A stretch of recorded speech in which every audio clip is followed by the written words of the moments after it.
Drejtoria vendore e policisë Shkodër ka zhvilluar një sër veprimesh gjatë 24 orëve të fundit, duke goditur raste të shpërndarjes së lëndëve narkotike dhe shkelje të rregullave të qarkullimit. Specialistët e seksionit për hetimin e narkotikëve arrestuan një 23 vjeçar nga Vlora, pasi gjatë kontrollit fizik ju gjet një sasi e dyshuar lëndë narkotike cannabis sativa, e cila u sekuestruan në cilësinë e provës materiale.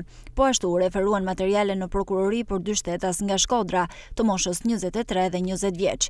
Pasi gjatë kontrolleve, njërit ju gjet një sasi e dyshuar kokainë në automjet, ndërsa tjetrit cannabis sativa gjatë kontrollit fizik.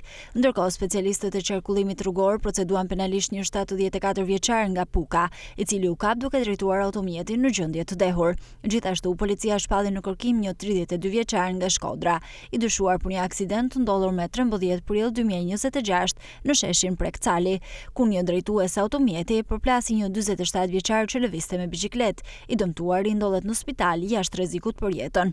Në një tjetër rast, një 59 vjeçare u dërguar në Spitalin Rajonal Shkodër, pasi dyshohet se ka konsumuar mbi dozë medikamentesh. Ajo mori ndihmë mjekësore dhe ndodhet jashtë rrezikut për jetën. Materialet proceduriale janë referuar prokurorisë pranë gjykatës së shkallës së parë të jurisdiksionit të përgjithshëm Shkodër për veprime të mëtejshme.